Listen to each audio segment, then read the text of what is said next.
technical data presented in this film have been derived from preliminary reports. Therefore, any conclusions and recommendations drawn herein are tentative, since completion of evaluation for the final report is still underway. REDWING was a 17-shot operation, the most ambitious ever conducted at the Eniwetok Proving Ground. 4 were fired on Ivan, an airdrop, 2 tower shots, and a ground surface burst. In the Sally Pearl Ruby complex, 4 others were fired, all tower shots. There were 2 barge shots in the lagoon off Flora, and 1 was fired in a large tank of water on Irene. The Eniwetok shots ranged in yield from less than 1 kiloton up to 1.9 megatons. At Bikini, there were 6 firings during REDWING. The Cherokee airdrop off the island of Charlie, a surface shot, 3 barge shots off Dog, and the shallow water barge shot on the Charlie Dog Reef. Yields ranged from 380 kilotons to about 5 megatons. It was around these devices, all basically developmental in character with the exception of Cherokee, that the military effects effort was centered. There were 8 weapons effects programs consisting of 47 projects that were carried out by 18 different government agencies and laboratories. The Cherokee shot was included in the series to study basic military effects and fallout from a high-yield airburst over land. It also provided the first opportunity for the Air Force to test techniques for the delivery of a megaton weapon. The drop aircraft was a B-52. Height of burst was to be 5,000 feet, and 0 point was on the island of Charlie at Bikini Atoll.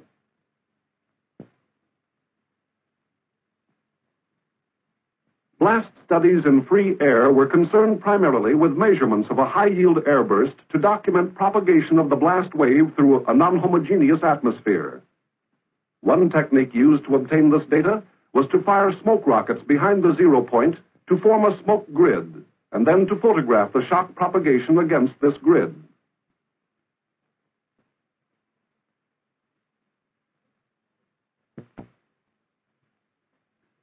A means of obtaining measurements of free air peak overpressures versus time vertically above a megaton yield airburst utilized an array of 12 parachute-borne telemetering blast pressure canisters dropped from a B-36. At shock arrival time, the canisters were to be in this position, ranging in altitude from 14,000 to 39,000 feet above the burst. The Cherokee weapon was detonated on 21 May 1956 with a yield of 3.8 megatons and a height of burst of 4,320 feet. This was the intended 0 point for Cherokee. This was the actual 0 point, some 19,000 feet to the northeast. Because of the bombing error, the blast program's effort to obtain basic blast data on a high-yield airburst was seriously affected. The free air measurements made by parachute-borne canisters were partially successful, since only low pressures were recorded at rather long horizontal ranges from the burst point, and the data could not be correlated with shock photography. Nevertheless, some basic data were obtained that will allow a limited evaluation of various scaling methods for correcting for the effects of atmospheric inhomogeneity. Analysis of these data is being made concurrently with similar information obtained by different methods on other events in the REDWING series. Another of the multi-megaton devices fired at Bikini was Navajo. 0 point was a barge in the lagoon off Dog Island. Studies were made here to obtain further data on water waves created by the energy release from high-yield devices. Such water waves are considered to be created by 2 phenomena.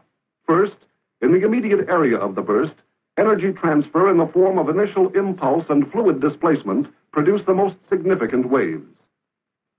Secondly, at more distant ranges, up to hundreds of miles, waves are initiated by an air coupling mechanism which is still being studied.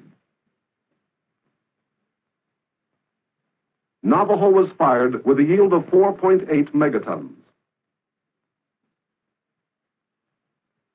17 minutes after the detonation, the water wave had traveled a distance of 18 miles, and this is what occurred on the island of Nan. Stop-motion photography recorded a wave some 11 feet in height as it swept across the island. On the island of Yvonne at Eniwetok Atoll, other blast studies were carried out. On a 40-kiloton surface burst, 10 jeeps were located facing into and broadside to the blast at distances ranging from 2,500 to 4,380 feet from 0 point. This and similar exposures on other shots were continuations of statistical studies from Upshot Knothole, Castle, and Teapot to assist in making damage prediction charts for TM-23-200 so as to provide added reliability for damage prediction to all types of military vehicles. Preliminary analysis of the data collected from jeeps indicates that a good correlation was achieved with the existing damage prediction charts for TM-23-200. Also on Yvonne, stations were set up to record drag force measurements on a 40-kiloton surface burst. Cubes, parallelepipeds, cylinders, and spheres were placed at 2,500 and 5,000 feet from ground zero and instrumented to check the correlation of field tests with wind tunnel and shock tube laboratory tests. Drag force data were obtained, which will allow comparison with the field results of Operation Teapot and which can be correlated with identical scale models tested under laboratory conditions in the shock tube. Another objective of the blast and shock studies was to ascertain and investigate the existence of precursor waves resulting from surface firings and to observe the difference in these effects over vegetated and sandy surfaces in a strong precursor region from a tower shot. The vegetation consisted of vines, grass, and broadleaf shrubs 10 to 15 feet high. In comparing findings from the cleared and uncleared areas, it was found that the vegetation had a suppressing effect on precursor formation and propagation as compared to that over a cleared area. It is believed that wet soil conditions and high thermal energy attenuation in the air of the Eniwetok Proving Ground adversely affected precursor formation, since precursors at the Eniwetok Proving Ground were weaker than those over the dry soil in the clear air of Nevada. Precursor-type waveforms were recorded on both surface events. In addition, a good range of crater data was obtained under a wide range of conditions and environments.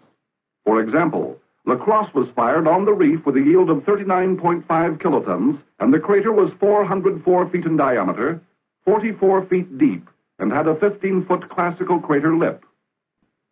Zuni was fired at Bikini on an island with a yield of 3.5 megatons. This crater had a diameter of 2,310 feet, was 103 feet deep, and had a 15-foot irregular crater lip. Such data will increase the reliability of crater predictions. The structures effort was chiefly concerned with checking the effect of the relatively long duration of the positive phase of the megaton blast wave on structural responses.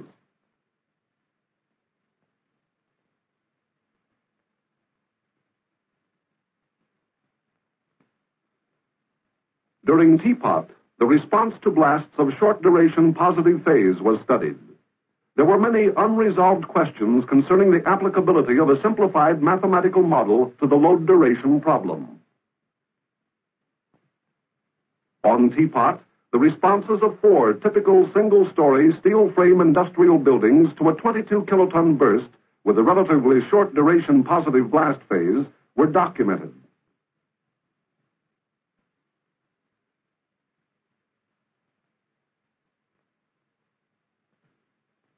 The REDWING, or second part of this study, was made to record the responses of identical industrial buildings to a large yield detonation having a relatively long duration positive blast phase. An air burst with a predicted yield of 4.5 megatons was selected for this test. There were 6 steel frame buildings. The three drag-type structures were 30 feet high, 40 feet in span, and 40 feet long. The three semi-drag-type structures had the same height and span, but were 80 feet long. The 6 buildings were located on 3 man-made islands on the shallow water reef between the islands of Charlie and Dog and on the island of Dog, at ranges of 20,500, 24,000, 29,000, and 35,600 feet from the intended air zero, and placed so that the range and damage would be as great as possible. They were instrumented to obtain transient structural deflections, strains, and accelerations, as well as overpressure versus time and dynamic pressure versus time relationships.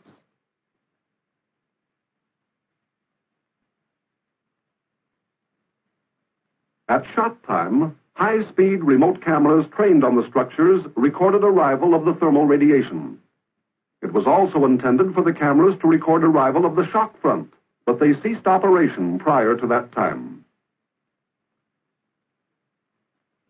Although the actual yield was only 3.8 megatons, the 19,000-foot bombing error to the northeast of intended Cherokee Zero caused all structures to be subjected to pressures higher than expected, and the planned gradation of damages was not achieved since all buildings collapsed. As a result, less data than expected was obtained on drag and semi-drag type buildings. Nevertheless, a comparison of the identical structures tested during Teapot and Redwing indicates that the most important result was a full qualitative demonstration of the greater effectiveness of the long-duration blast wave associated with megaton yield weapons. The Thermal Radiation and Effects Program had a primary objective of documenting the thermal phenomenology associated with a multi-megaton air burst. A secondary objective covered the collection of data on thermal phenomena and thermal effects on materials. The target miss on Cherokee seriously compromised the realization of the primary program objective, but additional data were recorded on thermal phenomena and thermal effects on materials.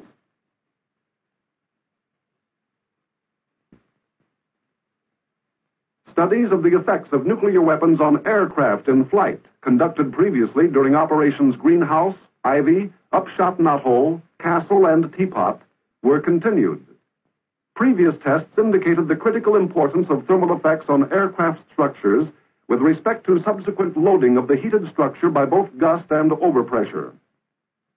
During Redwing, 6 Air Force aircraft, the B-47, B-52, B-66, B-57, F-84, and F-101, and 1 Navy aircraft, the A-3D-1, were primarily concerned with determination of delivery capabilities. Each plane carried a maximum amount of instrumentation, calorimeters, radiometers, and thermocouples for thermal input and response measurements.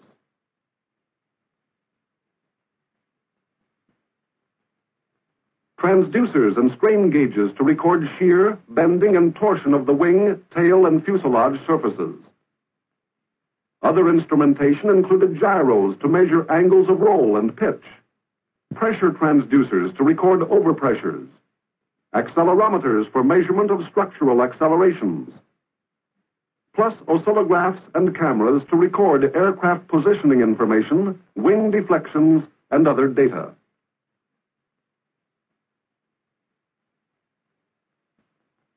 In the early morning before 0 hour, the effects aircraft took off from Eniwetok and headed for their shop time orbits.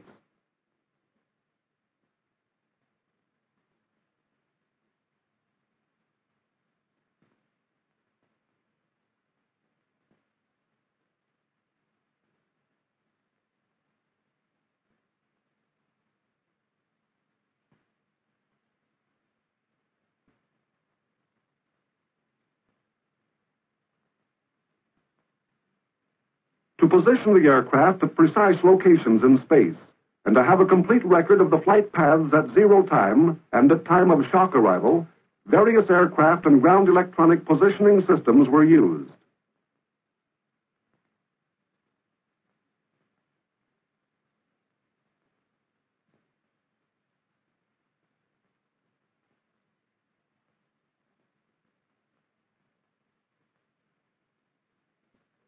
An important factor in the positioning of aircraft was the uncertainty of predictable yields for the experimental devices being fired. In general, gust response limits were set at 100% or less of limit load. Thermal effect responses were restricted to total temperature in thin skins of approximately 500 degrees Fahrenheit, and radiation dosage was limited to a 3.9 Roentgen total. Therefore, a positioning yield somewhat higher than the design yield was used in positioning the aircraft to provide a safety factor because of the unknowns of weapon performance.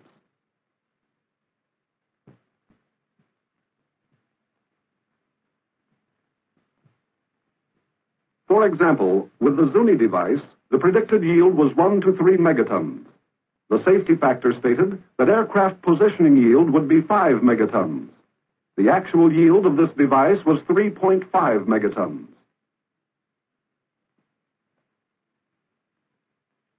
Back on the ground following each mission, data reduction of aircraft effects began.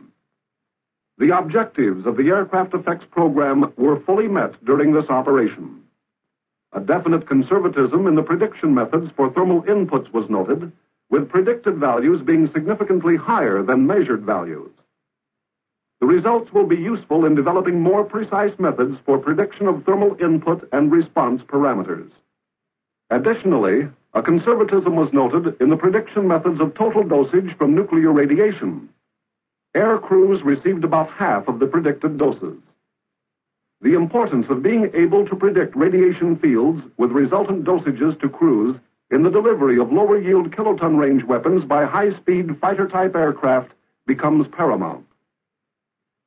As to blast effects, it was noted that the bomb bay doors and forward wheel well doors of the B-47 were moderately damaged at 0.84 psi on one shot. The B-52 bomb bay doors and various aerodynamic seals were damaged by both the thermal input and an overpressure of 0.87 psi on one shot. The B-47 and B-57 both sustained wrinkled control surfaces and tabs because of high thermal inputs. And the honeycomb skin of the F-101 was a thermal limiting item, with the skin on the stabilator and wing becoming unbonded with a temperature rise of about 450 degrees Fahrenheit. Such findings should be reflected in the design of future aircraft and the modification of existing models. During the REDWING missions, neither gust effects on engines nor overpressures and thermal effects on the various aircraft components created adverse control or performance problems. Delivery capabilities were proven out in all instances. Further testing of these aircraft to satisfy the REDWING objectives will be unnecessary. The biomedical effects program consisted of one project with the objective of obtaining information on the requirements for protection against chorioretinal burns. Rabbits and monkeys were exposed to the thermal pulse of several REDWING detonations.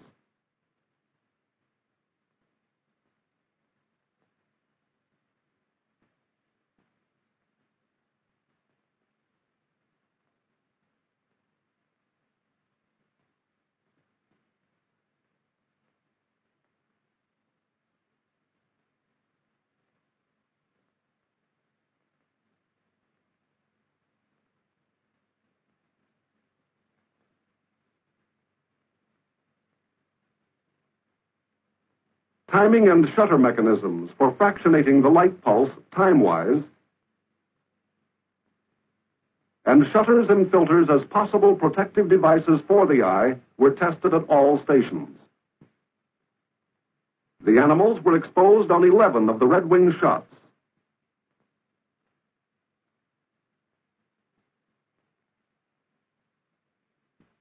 And results indicate that climatic conditions and the thermal pulse characteristics at some exposure stations reduced the radiant exposure below the threshold necessary to produce chorioretinal burns. Both the first and second peak irradiances may produce chorioretinal burns, and the blink reflex is not fast enough to protect the eye. Data obtained should be of value in the development of eye protective devices.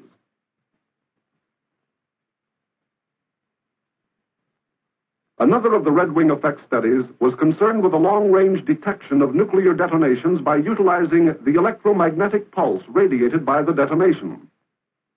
This project had its major activity outside the Eniwetok Proving Ground. A network of distant stations from the eastern United States to Hawaii and the western Pacific were set up to detect the pulse from the detonations and study its characteristics. It was successfully demonstrated that operationally usable lines of position and fixes could be obtained from the bomb pulse at great distances. Distinguishing the bomb pulse from spherics, pulses from lightning and other natural sources still present some problems. Aerial photographic techniques were used to make photogrammetric determinations of various parameters of nuclear clouds as a function of time, and to attempt to establish approximate scaling yield relations. Excellent navigation, together with improved camera installations, made it possible to obtain more complete cloud survey data than on any previous operation. The nature and distribution of radioactive fallout from high-yield thermonuclear detonations was one of the prime objectives of the REDWING operation. It was an integrated program which included land, sea, and air stations to collect data during and after the fallout event. To measure the activity distribution within the nuclear mushroom, single-stage rockets were mounted and aimed to pass through both cloud and stem. The rockets, carrying detection units with telemetering transmitters, were fired into the stem and cloud at H+7 and H+15 minutes.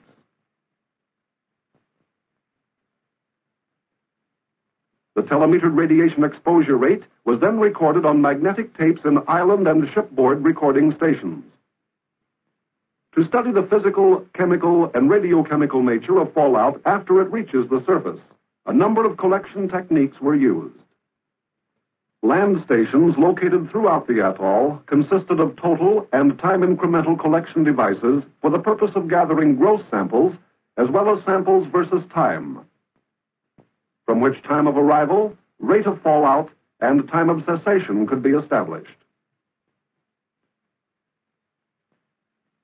Since available land areas were covered by only a small fraction of the total fallout pattern, an array of floating instrument stations was moored within the lagoon and at sea to the north of the atoll. 3 pontoon rafts, instrumented to measure time of arrival, total exposure, and to collect total fallout samples, were moored in the lagoon. In addition, 2 YFNB barges with total and time incremental samplers and a variety of other instrumentation were moored inside the lagoon. In the ocean to the north of the atoll, some 16 skiffs were moored to collect total fallout samples, measure integrated exposure, time of arrival, and penetration of activity to various ocean depths.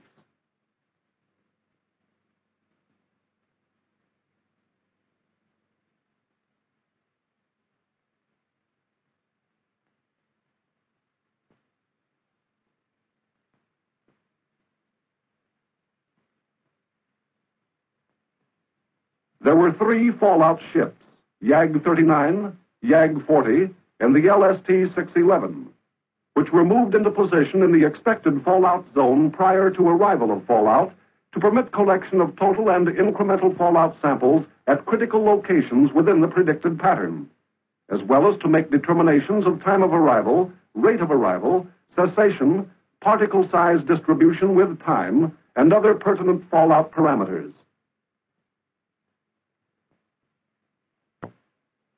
The YAG-40 was outfitted with a special laboratory where early time studies of the collected fallout material were performed.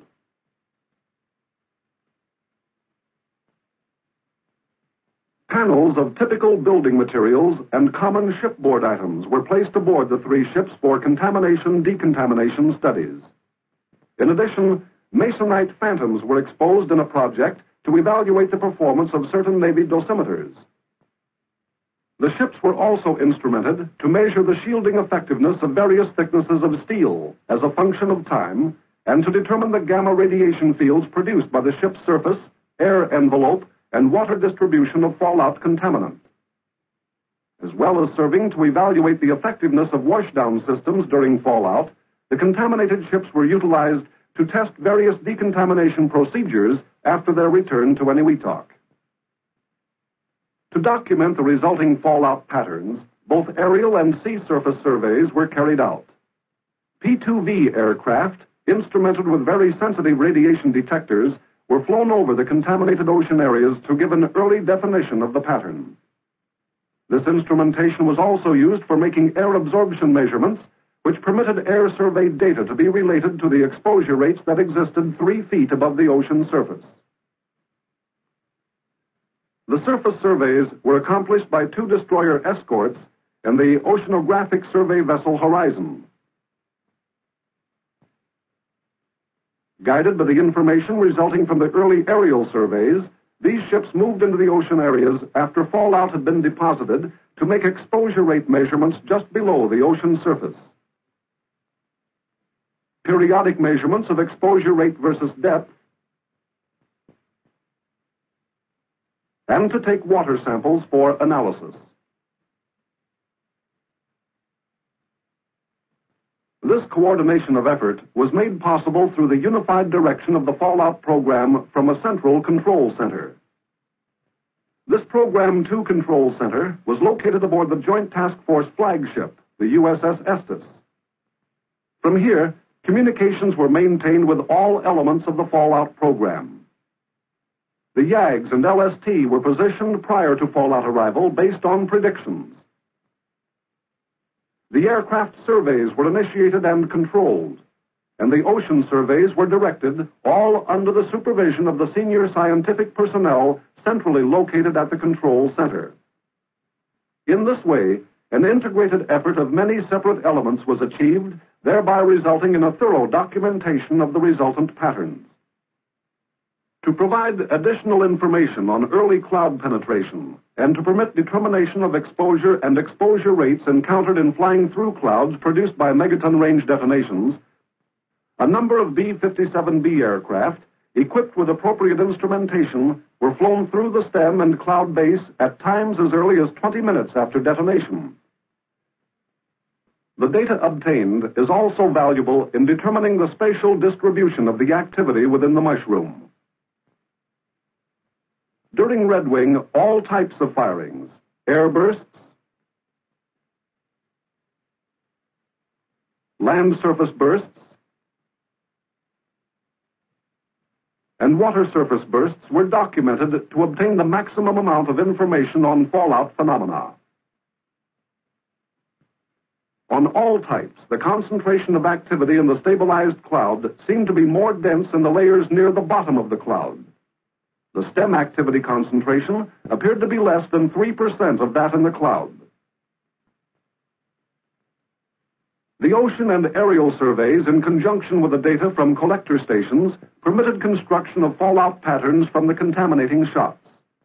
The Cherokee shot, intended as a megaton airburst over land, actually showed that an airburst over water does not produce downwind fallout areas of military significance.